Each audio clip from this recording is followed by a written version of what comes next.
Ok, c'est bon, on est prêt tout le monde? Alors, le titre de la prédication s'appelle « La satisfaction de Dieu ». La satisfaction de Dieu. Donc la satisfaction de Dieu. Et nous allons commencer par Jacques, chapitre 4, de 2 à 3. Donc Jacques, chapitre 4, de 2 à 3. C'est bon, vous y êtes? Vous avez trouvé? Jacques 4, de 2 à 3, ou lettre de Jacques, au pire de...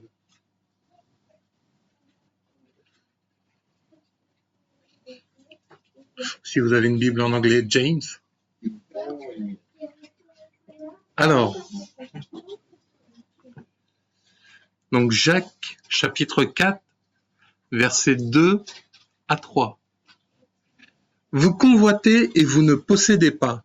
Vous êtes meurtriers et envieux et vous ne pouvez pas obtenir.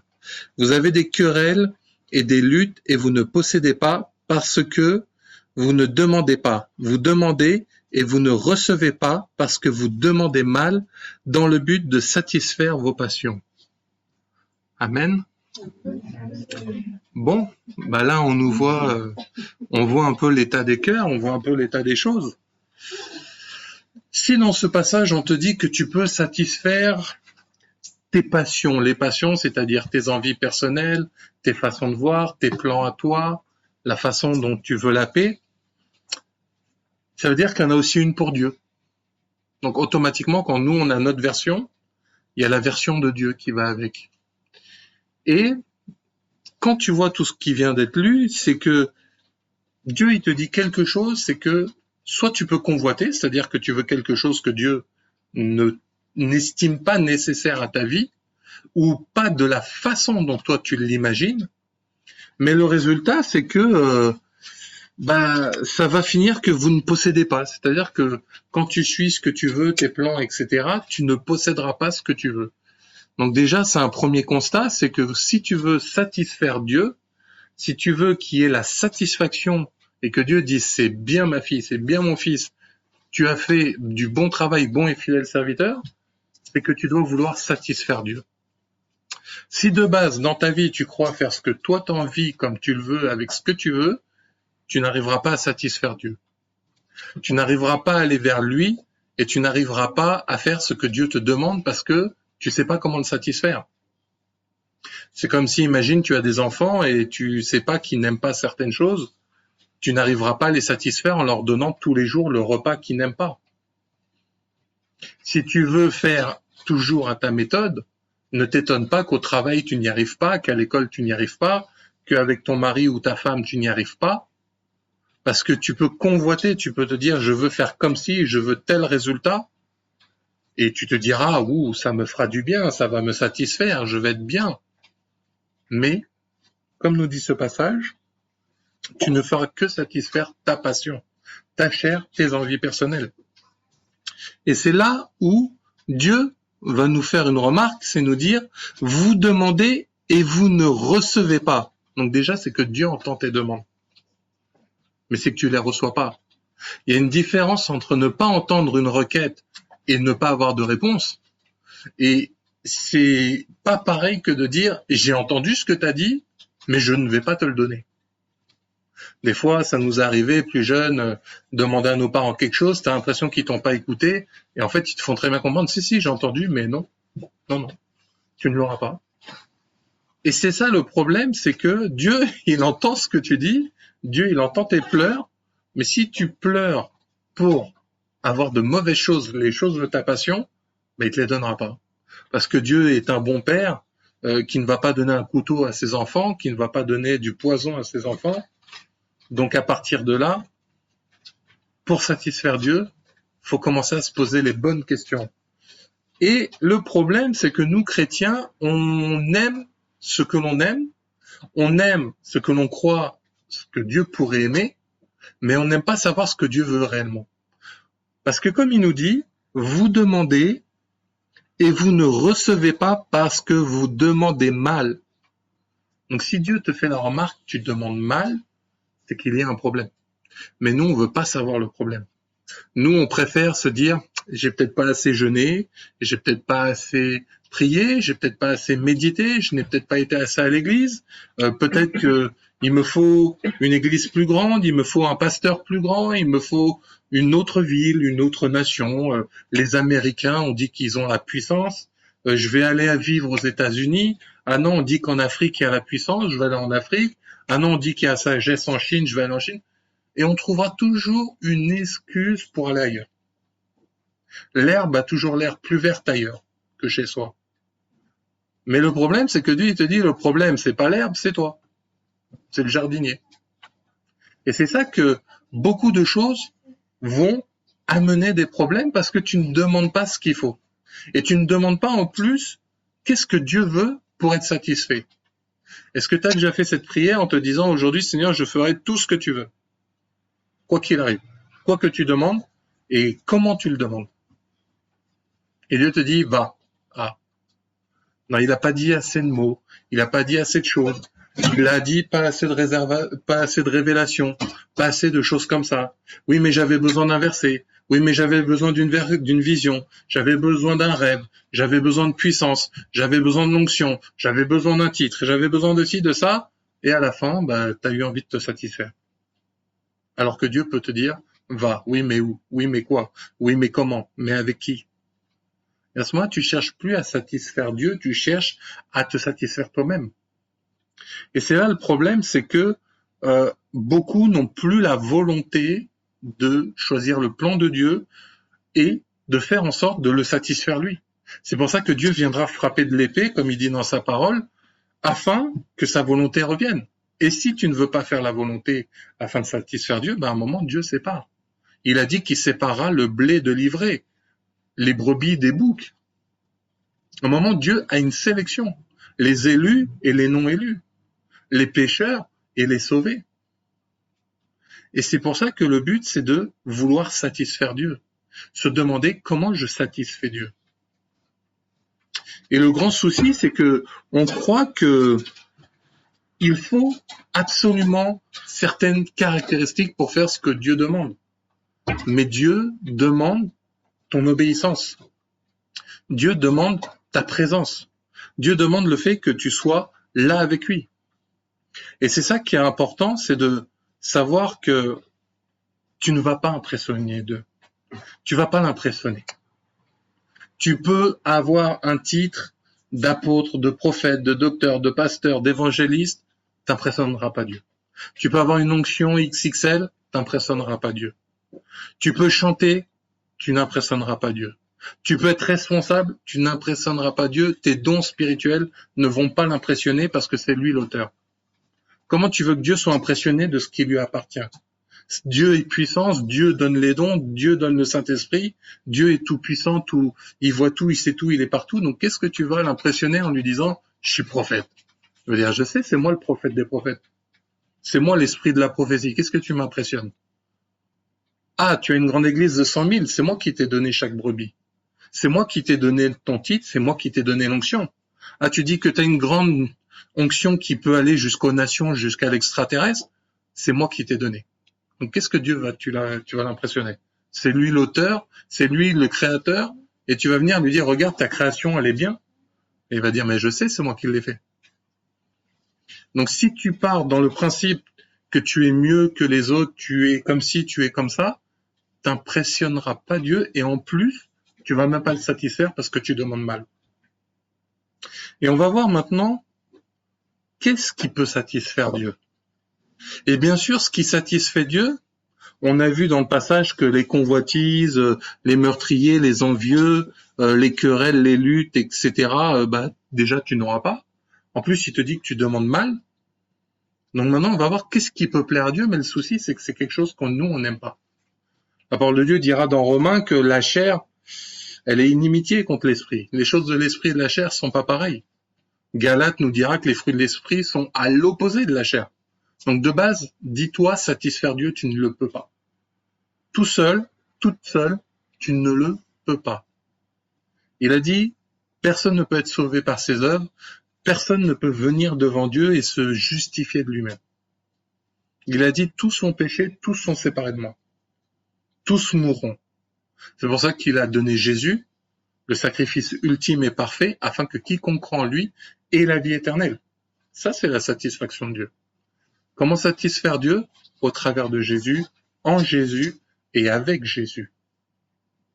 Et c'est ça qui va faire que première satisfaction divine, Jésus-Christ. La parole nous dira dans Hébreux qu'il a été bon aux yeux de Dieu, même il dira « Oh Dieu, je t'appelle Dieu, toi qui n'as pas reculé à te sacrifier pour les autres », etc. Donc déjà le sacrifice de la croix, parce qu'il est dans le plan de Dieu, parce qu'il est comme Dieu le veut et à l'exactitude de Dieu, automatiquement ça va satisfaire Dieu. Et il a dit en plus, même si Jésus s'en va, je vous laisse pas seul, je vous envoie le Saint-Esprit qui vous consolera, vous enseignera, qui vous montrera toutes choses. Écoutez-le, le Saint-Esprit. C'est une deuxième chose, si tu veux satisfaire Dieu, écoute le Saint-Esprit, il est là pour ça. C'est pour ça que quand tu as accepté Jésus, qu'il est mort pour toi à la croix, et que Dieu a dit, voilà, je te mets le moyen de me satisfaire, parce que tu ne le peux pas, toi-même tu ne peux pas, tes forces, ton argent, ta vie ne le peuvent pas, donc je te mets le seul moyen, la seule clé qui va me satisfaire. Donc, c'est-à-dire le Saint-Esprit. Donc à partir de là, si tu comprends que sans Jésus, tu ne peux pas satisfaire Dieu, sans le Saint-Esprit pour t'aider à le faire, tu ne pourras jamais le satisfaire. Donc à partir de là, si ça, c'est pas ancré dans ton esprit, et je dis pas dans ta pensée, dans ton intelligence, parce que beaucoup n'ont pas la révélation que sans Jésus, sans le Saint-Esprit, ils ne peuvent rien. Tu peux aller à la prière, tu peux aller faire des œuvres de charité, tu peux faire plein de choses. Sans l'Esprit de Dieu, tu ne peux rien. Ça ne va pas satisfaire Dieu. Même si les œuvres seront reconnues comme agréables. D'ailleurs, la parole nous parlera des gentils qui étaient des personnes gentilles. Mais pour autant, elles ne seront pas sauvées. Parce que c'est la grâce qui sauve. C'est la grâce et la miséricorde de Dieu qui va permettre d'être sauvé et qui va permettre d'être dans la satisfaction de Dieu. Quand tu le loues, quand tu le glorifies, c'est ça qui va satisfaire Dieu. C'est pas tes vêtements, c'est pas qui tu es, mais ce que tu as fait pour Dieu. Comme Dieu le veut, par son Saint-Esprit en Jésus-Christ. Et on va aller dans 1 Timothée, chapitre 6, verset 11. Et on va voir un peu qu'est-ce qui satisfait Dieu, mais qui à toi et à moi va nous faire du mal. Parce que là, on va rentrer dans le domaine de Dieu. Et vu que le domaine de Dieu, c'est la sainteté, ça va être délicat pour notre chair. Donc 1 Timothée, chapitre 6, verset 11. Donc 1 Timothée, chapitre 6, verset 11, nous dit, c'est bon tout le monde, 1 Timothée 6, 11, encore quelques secondes, je vois que certains cherchent le verset. Donc 1 Timothée 6, 11 nous dit, « Pour toi, homme de Dieu, fuis ces choses et recherche la justice, la piété, la foi, la charité, la patience, la douceur. » Pour toi, homme de Dieu, fuis ces choses et recherche la justice, la piété, la foi, la charité, la patience, la douceur. Alors, on va juste regarder un peu qu'est-ce qu'il nous dit auparavant de fuir. Donc on va remonter juste un ou deux versets plus haut. Donc 1 Timothée 6. Alors, par exemple, à partir de 9, « Mais ceux qui veulent s'enrichir tombent dans la tentation, dans le piège et dans beaucoup de désirs insensés et pernicieux qui plongent les hommes dans la ruine et la perdition. Car l'amour de l'argent est une racine de tous les maux et quelques-uns en étant possédés se sont égarés loin de la foi et se sont jetés eux-mêmes dans bien des tourments. » Et si tu regardes encore plus haut, on te parlera d'être enflé d'orgueil, la maladie des questions oiseuses et des disputes de mots. d'où naissent l'envie, les querelles, les calomnies, les mauvais soupçons, les vaines discussions, donc là je suis vers les versets 5, d'hommes corrompus d'entendement, privés de la vérité et croyant que la piété est une source de gain, etc. Moi je vous laisserai relire à la maison 1 Timothée chapitre 6 complet, mais Dieu il nous dit que tout ce qui est sale, tout ce qui est de l'orgueil, tout ce qui est lié à des désirs mauvais de l'argent, à des désirs de disputes, de querelles, de vouloir être mieux que les autres, de jalousie et de choses comme ça, Dieu il nous dit, pour toi, homme de Dieu, ou on pourrait dire femme de Dieu, fuis ces choses et recherche la justice, la piété, la foi, la charité, la patience, la douceur. Donc si tu veux satisfaire Dieu, beaucoup de tes attitudes mauvaises, tu dois chercher à les changer. Certains disent, oui, mais moi je suis né comme ça, j'ai toujours été comme ça, on ne me changera pas. Mais Dieu, il te dit, fuis. Fuis ces choses. Tu vois, il dit même pas, mets un peu de côté, bon, tolère un peu, fuis ces choses, carrément, il nous dit. Et rechercher la justice. La justice, c'est la parole, c'est qu'est-ce que Dieu veut, comment Dieu veut que ça soit exécuté, comment Dieu veut quel est le cadre et les règles de Dieu. C'est ça une justice. C'est quand il y a un encadrement, c'est quand il y a un règlement presque autour de toi. Et il parle pas forcément de la loi de Moïse, qui est une représentation de loi, mais vraiment le fait de dire la justice, tous les tenants et les aboutissants. Quand il demande la piété, c'est le fait d'être bon envers les autres, c'est le fait d'aller vers l'autre, le fait d'aider les autres. Avoir la foi de ce que Dieu t'a dit, avoir la foi que Dieu existe, avoir la foi de ce que Dieu peut faire. Mais des fois, c'est tellement difficile de croire que Dieu, il te dit va, mais ouais, mais je sais pas ni quoi, ni comment. Oui, mais mon frère, ma sœur, ma mère, mon père, je sais pas qui, le pasteur a dit que. Mais Dieu, il te demande d'avoir la foi. Là, tu vas satisfaire Dieu. Mais la foi, c'est celle qui fait marcher sur l'eau. C'est celle qui te fait marcher dans du feu. C'est celle qui te fait être au milieu des lions. C'est celle qui te fait lapider. Mais ça, cette fois-là, on n'a pas envie de l'entendre. Cette fois-là, on n'a pas envie de savoir qu'est-ce qu'elle veut, qu'est-ce qu'elle dit. La charité, la patience, la douceur. Est-ce que tu es prêt à aimer? Est-ce que tu es prêt à patienter? Non, moi je veux tout de suite, moi il me faut tout maintenant. Moi je veux que mon business plan soit comme ça. Moi je veux que ma vie de mariage soit comme ça. Moi je veux que ma vie de ministère soit comme ça. Jeûne, prie, médite. Quand on voit Moïse 40 ans dans un désert, toi au bout de 10 jours, t'es épuisé. Des fois Dieu te dit pendant 3 jours, prie, c'est trop Seigneur. J'y arriverai jamais. Et bla et bla. Mais tout ce que les hommes de Dieu, tu veux être grand comme Abraham, mais t'as pas vécu 100 ans sans enfant. Tu veux être comme Jérémie, mais t'as pas été en prison. Tu veux prier comme Daniel, mais tu t'es pas fait tourmenter comme il se l'est fait tourmenter. Menacé de mort si on y révélait pas les songes. Tu veux être grand parmi les grands, mais t'es pas prêt à aller en prison et être serviteur chez Potiphar. Mais par contre, la richesse, la puissance, tout ce que voilà, ça on est prêt. Et tout ce qui va satisfaire Dieu afin d'arriver au résultat final, souvent il n'y a plus personne. Ou souvent on est impressionné par de la puissance, la grande église, les membres, toutes les choses, des vêtements. On va être impressionné, les gens tombent quand lui il prie. On va être impressionné quand elle prophétise. Ils vont être impressionnés quand il y a la louange et l'atmosphère. Mais ça impressionne pas Dieu. C'est pas ça qui va le satisfaire. Mais par contre, il y a la charité, la patience, la douceur. Des fois, il y a des églises, on ne sait pas qu'il y a des brebis qui sont dans le mal-être. Il y a une sœur, un frère qui mange pas depuis une semaine parce qu'elle a rien. Personne ne sait, personne s'y intéresse. Satisfaire Dieu, ça va être s'occuper de lui ou de elle. Mais des fois, nous, on veut satisfaire les choses qui ont l'air plus gratifiantes. Aujourd'hui, je suis allé donner, je sais pas moi, de l'argent à des SDF. Je suis allé donner à manger à des gens. Je suis allé donner de l'argent. J'ai fait telle chose. Mais si ça va pas impressionner Dieu, ça va pas le satisfaire. Parce que si Dieu, lui, veut que tu t'occupes de ta mère, que tu t'occupes de ton frère, de ta voisine, là, tu vas satisfaire Dieu. Mais c'est moins gratifiant. Il n'y aura pas Facebook, il n'y aura pas Instagram pour dire oh aujourd'hui tu as été faire ça.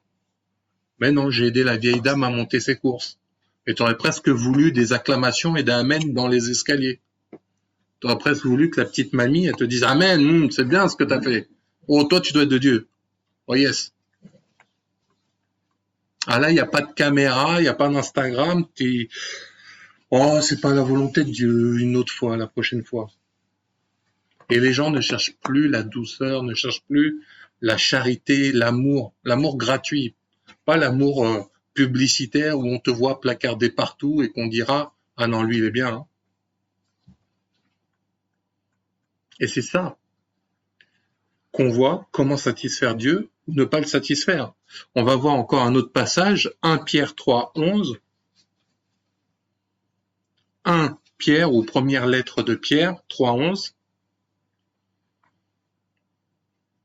Donc 1 Pierre 3, 11. Qu'il s'éloigne du mal et fasse le bien, qu'il recherche la paix et la poursuive. Voilà encore un autre point, comment tu peux satisfaire Dieu. Qu'il s'éloigne du mal. On te dit pas côtoie-le, encore une fois, permets un peu, éloigne-toi du mal. Mais souvent, on croit que s'éloigner du mal, c'est ah, ça c'est la pornographie, ça c'est l'alcool, ça c'est la cigarette, faut que je m'en éloigne.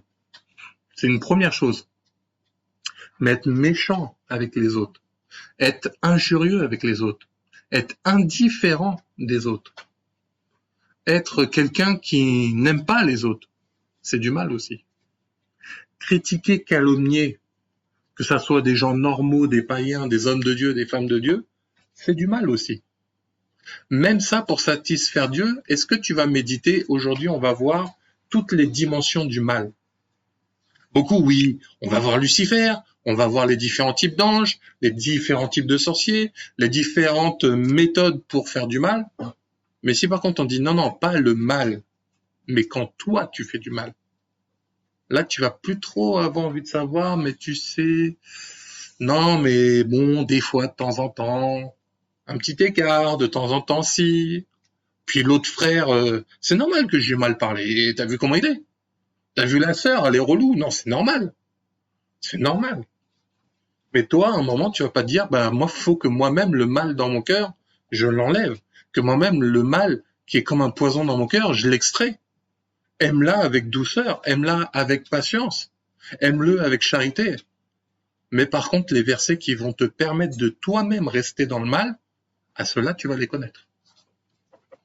Et c'est là où fuir le mal et faire le bien. Tu sais, Jésus a fait des grandes choses et il a dit que toi, tu en feras des plus grandes. Mais à ce moment-là, aimer quelqu'un qui est détestable, il y a plus de reconnaissance envers Jésus et de satisfaction pour Jésus. Tu as fait le même boulot que lui. Mais si tu aimes ce qui est facile à aimer, tu aimes ta petite sœur, ton petit frère, ton grand frère, ton cousin, parce que tu as vécu ta vie avec, c'est facile. Tu aimes ta maman, ton papa parce que vous êtes fusionnels, c'est facile. Mais va aimer ton père éloigné. Va aimer ton cousin qui t'a trahi. Va aimer ton collègue qui dit du mal de toi. C'est ça, faire le bien. Mais après, on va se cacher derrière, oui, ne vous les mélangez pas aux païens, ne faites pas ci, ne faites pas ça. Et quand Dieu va te dire, non, là, c'est vraiment pas bon, faut pas y être, bah, tu y seras. Seigneur, c'était juste une soirée. Seigneur, faut être au milieu d'eux pour les évangéliser. Au moment où ça t'intéressera, t'y seras. Même si le Saint-Esprit te dit non. Mais les moments où il faudra le faire, bah là, il y a plus personne. Et c'est ça que, comme je disais au début, il faut écouter Jésus et le Saint-Esprit. Parce qu'à des moments, il dira oui, et à des moments, il dira non. Est-ce qu'à toi, il peut dire oui, il peut dire non à un autre. Il y en a qui ont peut-être des bonnes relations avec leurs parents, et d'autres non. Donc, là où toi, il te dirait oui, il peut dire non à l'autre parce que pour lui, c'est mauvais. Pas d'être avec ses parents, mais la façon dont il peut être dans son cœur avec ses parents, par exemple. Et la suite nous dit qu'il recherche la paix et en plus la poursuive. Donc si tu fais le bien, si tu t'éloignes du mal, mais que tu veux pas rester dans ce bien-là, si tu te dis à chaque fois, bon finalement le mal c'était un peu cool, On allait en soirée, on allait picoler, on allait faire ci, on allait faire ça. Mais quand finalement, tu te rends compte que c'est un peu idolâtrique de suivre tel homme, telle femme, d'être collé derrière, je reste un peu quand même. Un peu à côté, un peu dedans, un peu à côté, un peu les deux. Et là, après, on se rend compte que, t'as vu, Seigneur, hein, au moins, j'ai fait un peu de bien. Mais Dieu, il te dit, reste dans la paix et poursuis-le. Reste dedans, dans cette paix.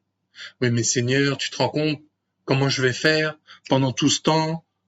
Dieu a dit, il fera en sorte que tu obéisses, et il fera en sorte que tu fasses ce que Dieu demande, ses commandements et ses prophéties. Si tu écoutes Dieu, si tu écoutes le Saint-Esprit, encore une fois. Et on va voir encore un autre passage, Hébreux 12, 14. Hébreux 12, 14. Donc, Hébreux 12, 14. Recherchez la paix avec tous et la sanctification sans laquelle personne ne verra le Seigneur. Bon, la paix, je viens déjà d'en parler, et avec tous. Mais là, il nous dit la sanctification. On aime des fois prier, on aime méditer, on aime être à l'église, on aime passer du temps dans la louange, on aime passer... Mais ça ne veut pas dire que tu cherches la sanctification. Chercher à être sanctifié, c'est tous les points noirs de ta vie que Dieu doit effacer. C'est tous les points que Dieu doit changer. Chercher la sanctification, Dieu te dit oui et toi tu dis non, ça serait pas de la sanctification. Dieu te demande de faire une action pour lui, ce n'est pas de la sanctification si tu n'obéis pas. Être saint, c'est pas juste avoir l'air d'un petit saint qui dit pas de gros mots, qui s'habille bien, qui est propre sur lui. La sanctification, c'est que ton âme, ton esprit et ton corps soient dans la sanctification, dans la sainteté. Tu es jaloux, tu es jalouse, tu n'es pas dans la sanctification. Tu es colérique, tu n'es pas dans la sanctification. Tu es orgueilleux, tu es revanchard, tu es taquin, tu es tout plein de mauvaises choses, ce n'est pas dans la sanctification. Et après, tu pourras dire, ouais, mais j'ai toujours été comme ça, on m'a élevé comme ça, j'ai grandi comme ça. Moi, tout le monde autour de moi parle mal, parle dans les gros mots, dans la cité. Mais Dieu, il dit, sanctifie-toi, je te mets à part. Être sanctifié, c'est être aussi mis à part. Mais la sanctification, elle fait mal. Parce qu'elle va venir toucher ce qui te plaît. Ça va venir toucher ce que tu crois bien, ce qui est intéressant à tes yeux. Et c'est pas que Dieu est toujours contre. Et si par exemple tu es idolâtre d'un footballeur, ce n'est pas bon. Le foot est bon pour le sport. Regarder un temps de foot n'est pas mauvais. Mais si ça devient un petit Dieu, là, c'est pas bon. Souvent, tout le temps, le problème de la sanctification, c'est qu'est-ce que t'en fais dans ton cœur? Une idolâtrie de quelque chose, c'est aussi un manque de sanctification. Mais venir toucher à cet objet, cette personne, ou cette chose, ce travail ou quoi que ce soit, des fois, il y en a, ils voudront pas être sanctifiés. Et encore une fois, c'est pas que le travail est mauvais, que si, que ça, d'être marié ou de je sais pas quel exemple, mais c'est ce que t'en fais qui est mauvais.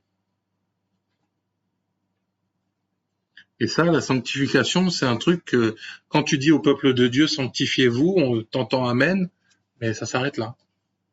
Mais la vraie sanctification va te faire passer par la foi, va te faire passer par des épreuves, va te faire travailler la douceur, la patience, la charité, va te faire fuir les mauvaises choses, va te faire fuir le mal, va te faire écouter, chercher Dieu. Et là, tu verras si tu satisfais ou pas Dieu. C'est là où tu verras si oui ou non c'est accompli. On va aussi regarder dans Philippiens 2.8. Donc Philippiens 2.8.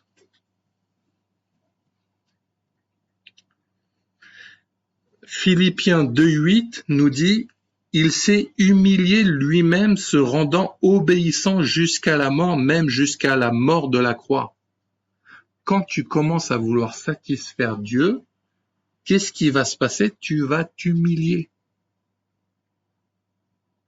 Souvent, vous entendrez Jésus dire « Heureux celui qui sera insulté à cause de moi. Heureux celui à qui on dira faussement des choses. Heureux qu'on dira du mal de vous. Car ils hériteront du royaume. Ils hériteront de la paix de Dieu. Ils seront appelés fils ou filles de Dieu. Si tu veux plaire à Dieu, faut savoir t'humilier. Et ça, c'est pas facile. Peut-être tu es quelqu'un qui sait faire de grands talents, de grands dons. Faut savoir s'humilier et dire, moi, c'est Dieu qui m'a donné. Se rendant obéissant jusqu'à la mort. Si tu veux satisfaire Dieu, sois obéissant jusqu'à la mort. Mais obéissant jusqu'à la mort, c'est-à-dire déjà jusqu'à la fin de ta vie terrestre. Et obéissant à la mort veut pas dire que tu iras te jeter dans un gouffre ou je sais pas quoi, te donner la mort. Non, ça serait un suicide. Mais d'aller jusque là où Dieu voudra. Il y a des frères et des sœurs persécutés en Asie et en Inde et en Afrique et tout ça. On les tue à cause de leur foi. Eux, ils vont vraiment jusqu'à obéir à la mort. Mais peut-être que toi, Dieu te demandera de parler à ton voisin. Ça peut être une mort pour toi parce que tu es timide, parce que tu sais pas quoi dire, tu sais pas comment, etc. Dieu peut te donner des plans précis pour ta vie et tu as l'impression de mourir parce que c'est pas ce que tu veux. Et comme nous dit la suite, jusqu'à la mort, même jusqu'à la mort de la croix. Donc qui dit la croix dit tout ce qui englobe Jésus. Sanctification, paix, Saint-Esprit, etc., etc.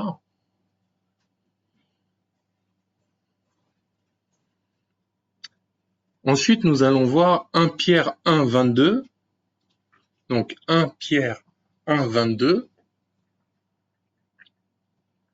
Ayant purifié vos âmes en obéissant à la vérité pour avoir un amour fraternel sincère.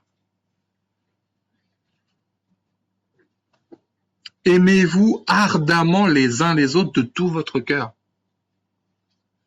Vous avez peut-être sûrement déjà entendu dans la parole des versets qui disent « Aime ton prochain comme toi-même, aime Dieu, c'est comme si tu as aimé l'autre, etc. » Celui qui voit la paille dans l'œil de l'autre, t'as pas vu la poutre dans la sienne, etc.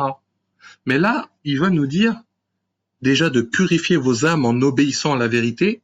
Donc ça, c'est encore un nouveau point pour être quelqu'un qui satisfait Dieu, que ton âme soit pure, purifiée. En obéissant à quoi? À la vérité, Jésus, le Saint-Esprit.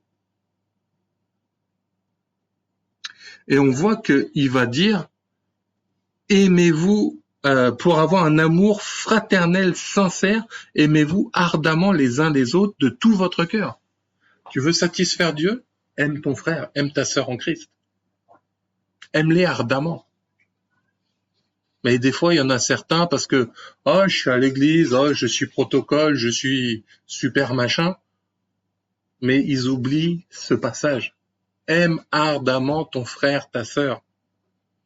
Je suis super prophète, super pasteur, super je sais pas quoi, super ouin, mais t'aimes pas ardemment tes frères et sœurs. Limite, c'est des pions qu'on utilise comme ça. Ce qui va permettre d'aller les uns devant les autres et d'avoir sa propre vaine gloire. Tu chantes pour qu'on dise de toi que tu chantes bien, mais tu chantes pas pour que tes frères et tes sœurs puissent être eux aussi dans l'atmosphère de Dieu. Ton frère a des problèmes, il s'inquiète, appelle-le. Ta sœur, elle a des problèmes, appelle-la. Vous n'arrivez pas à prier, appelez-vous. Passez du temps ensemble. Après, t'entends les prophéties, t'entends les paroles, tu lis les versets, mais à un moment, Dieu il dit ardemment, c'est-à-dire faut les mettre en pratique. Si ça reste dans le manuel, ça sert à rien. Donc c'est pour ça qu'il faut aller vraiment avec le Saint-Esprit aimer ton frère ou ta sœur. Vraiment faire des choses qui vont aller contre la jalousie, contre l'amertume, contre les principes de ce monde et de la sagesse humaine qui est diabolique. Et c'est comme ça que comme si tu veux satisfaire Dieu, aime ton frère, aime ta sœur. Qu'il soit faible, qu'il soit avancé dans le Seigneur et que tu écoutes le Saint-Esprit parce que certains, comme dit la parole, prendront un chemin d'égarement. Mais des fois, toi aussi, tu prends la facilité en disant « bon, c'est bon, il a dit un truc de travers, c'est bon, il s'est égaré ». Non, il y aura des moments où Dieu te demandera de l'aimer, Mais tant que Dieu te dit pas stop, faut continuer. Mais si Dieu te parle en disant voilà, cette personne s'est égarée, il s'est égaré. Hébreu nous parlera de ceux qui ont foulé du pied le sang de la grâce, en disant qu'ils ont connu Jésus, mais ils ont quand même décidé de piétiner le sang. Ces gens-là, que Dieu soit le seul juge. Colossiens 2.2, nous allons voir ensuite. Colossiens 2.2 va nous montrer encore un autre moyen de satisfaire Dieu. Afin qu'ils aient le cœur rempli de consolation, qu'ils soient unis dans la charité et enrichis d'une pleine intelligence pour connaître le mystère de Dieu, savoir Christ. Si tu veux satisfaire Dieu, qu'est-ce qu'il va falloir faire? Ça va être avoir un cœur rempli de consolation. C'est-à-dire toi-même être consolé par Dieu, mais peut-être consoler d'autres personnes. Consoler ceux qui ont échoué, consoler ceux qui n'y arrivent pas dans leurs épreuves, consoler ceux qui ont besoin d'être fortifiés, enseignés, formés. Et c'est là où tu satisferas Dieu en faisant en sorte d'avoir la consolation, d'être unis dans la charité, unis dans l'amour. Voilà comment ça satisfait Dieu. Voilà comment tu peux faire en sorte que Dieu est satisfait de toi. La suite nous dit quoi? Enrichi d'une pleine intelligence, mais à quoi doit servir l'intelligence? Ok, elle peut t'aider à travailler, elle peut t'occuper à faire des choses, mais elle te dit surtout de connaître le mystère de Dieu, c'est-à-dire Christ. Donc si tu veux satisfaire Dieu, tu dois pas chercher l'intelligence des hommes, tu dois pas chercher l'intelligence des choses bizarres, mais celle de savoir les mystères de Dieu qui est Christ. En gros, c'est chercher Dieu, chercher Jésus, chercher l'intimité avec le Saint-Esprit et tout plein de choses. Et on va finir par Éphésiens 6.6.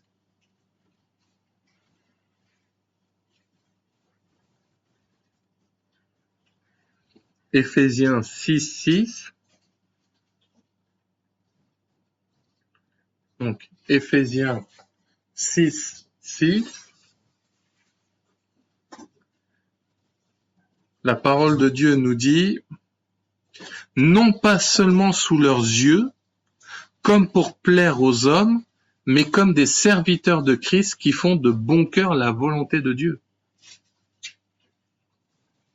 On va juste remonter un ou deux versets avant pour voir qu'est-ce qu'il nous disait. Éphésiens 6, 5.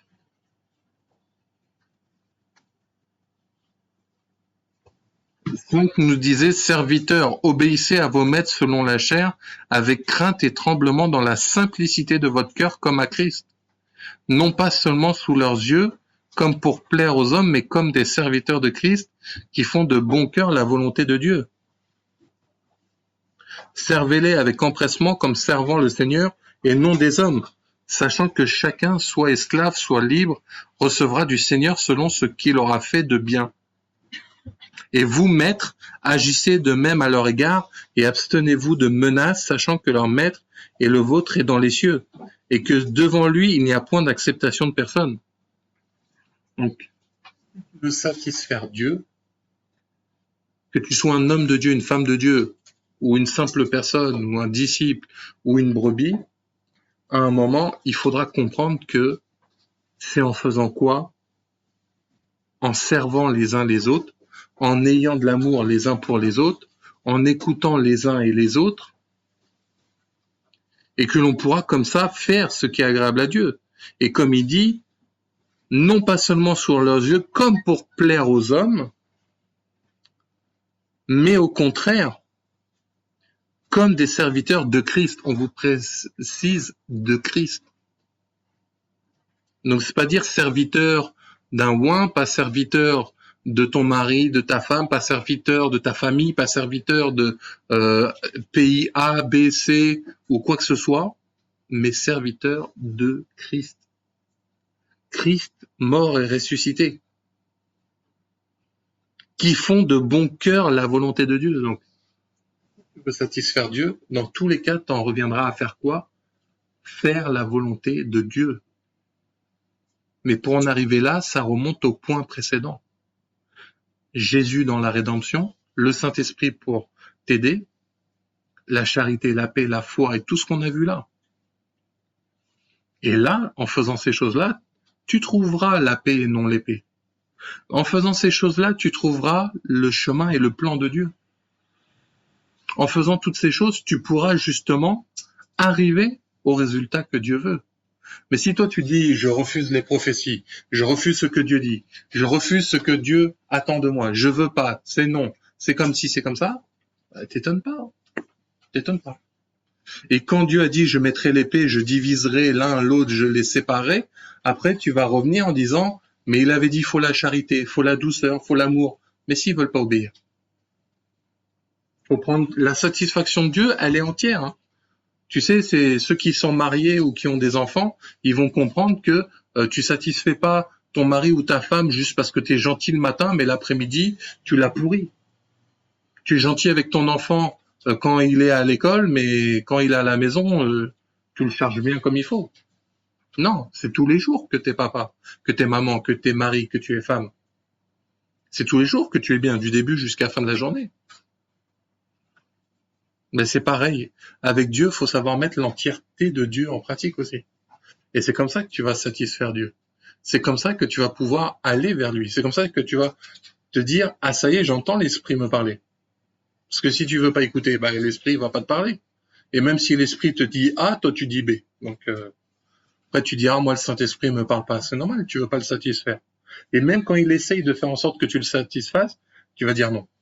Donc après tu t'étonneras de ta vie, tu t'étonneras de qui tu es, comment tu es. Et alors, qui tu satisfais? Les hommes, toi-même ou Dieu? Et c'est pour ça que Dieu a envie d'un peuple obéissant et qui veut pas que ça se répète comme toujours. Avec Adam, avec Ève, avec les Israélites. 40 ans dans le désert. Alors c'est bien, la parole nous dit que leurs chaussures ne s'usaient pas, leurs vêtements étaient bien, mais 40 ans, toute une génération est morte. Des millions de personnes. Même Moïse, qui a vu 2 fois Dieu pendant 40 jours, ami de Dieu, au grand ouin XXL de luxe, mort. Il a vu sa bénédiction de loin. Canaan, il n'y est pas entré. Et il s'est pris 40 ans dans le désert. Garde à vue. Mais résultat, il était marié, il a eu des enfants. Voilà, il a fait un peu de job, quoi. Et c'est ça. Tu veux satisfaire Dieu, il y a du boulot. Et le boulot, c'est pas être dehors à évangéliser 24/24. Hein. Oui, ça en fait partie. Mais le boulot, c'est toi et Dieu. Toi et ta vie en Dieu. Et c'est ça qui va faire que on dit de toi de grandes choses. Dans le ciel. Les hommes, les femmes, tous les chrétiens ne savent pas quitter, ben c'est tant mieux. Parce qu'au moins Dieu, lui, il le sait. Parce que si tu satisfais quelqu'un, c'est quelqu'un qui est satisfait, qui est au courant. Quand toi, tu vas dans un fast-food et que tu reçois ta commande, tu es satisfait parce que tu as eu ce que tu veux. Mais est-ce que tu as déjà vu dans le fast-food, oh là, la commande de Florent, avec ça et ça, bravo, tout le monde acclame, merci. Mais personne sait ce qu'il y a dans ton sac et ta commande. Et tu es satisfait. Et le fast-food est satisfait parce qu'il t'a donné ce que tu voulais. Et en plus, il a eu l'argent, donc à la fin, ça satisfait les comptes en banque. Mais nous, on veut toujours être public, on veut être des stars, on veut être des people. Mais même ça, Dieu veut se satisfaire des fois de ton anonymat. Et le jour, comme il dit, sois humilié, je t'élèverai. Sois le dernier, je ferai de toi un premier. Et c'est comme ça que tu vas satisfaire Dieu. Pas parce que toi-même tu t'es satisfait, mais parce que Dieu s'est satisfait de toi et te rendra satisfaisant. Mais là, ça va piquer, ça va... Heureux ceux qui seront persécutés, heureux qui auront des galères, heureux qui feront ce que Dieu veut. Donc si tu crois que ça va être rose, ben non, je te le dis. Mais au moins tu auras satisfait Dieu, et le fait de satisfaire Dieu va te donner une paix, une joie, une récompense dans ton cœur, spirituelle, qui n'a pas de prix, qui n'a pas de choses. Peut-être tu n'as rien, mais quand tu as la satisfaction de Dieu, que le Saint-Esprit te montre « je suis satisfait », tu seras bien. Et les gens pourront dire, j'ai rien, mais j'ai tout. Et les gens, ils comprendront pas parce qu'ils diront, comment ça t'as rien? Oui, on voit que t'as rien, mais toi, t'as l'air bien, t'as l'air d'être dans la paix. Tu dois flipper de la mort. Bah non, moi, je sais que je vais au royaume de Dieu avec Jésus. Et pourtant, t'as rien. Oui, mais j'ai tout. J'ai le royaume. Les gens, ils comprendront pas parce qu'ils veulent du flagrant, ils veulent on voit ta femme, on voit ton mari, on voit ta Ferrari, en disant, mais comment ça, lui, il a tout? Bah alors aux riches. Parce qu'ils ne verront pas le royaume. Parce qu'ils pensent qu'ils ont déjà tout. Pas que la richesse est mauvaise, mais bah, ta richesse est devenue ton Dieu. Et c'est pour ça que satisfaire Dieu, c'est un combat. C'est un combat de la foi. C'est un combat que, si tu relis tous les évangiles, l'acte des apôtres, tout ce qu'ont fait les apôtres, tu verras à chaque fois comment ils ont satisfait Dieu. Et tous sont morts. Crucifiés la tête à l'envers. Paul, qu'est-ce qu'on lui a pas fait? Jeté plusieurs fois des pierres. À un moment, il était laissé comme mort. Il a ressuscité. On l'a insulté, on l'a emmené même il disait, va pas dans ce bateau. Personne l'a écouté. Le bateau chavire. Après, il se fait mordre par une vipère. Il a tout eu, Paul. Pierre, il a eu.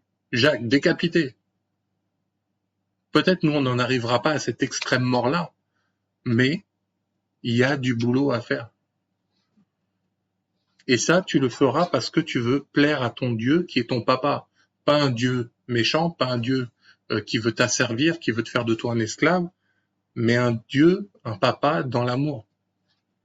Parce que pour résumer toute cette satisfaction, le mot-clé sera l'amour. Mais l'amour te fera faire des choses. Amen.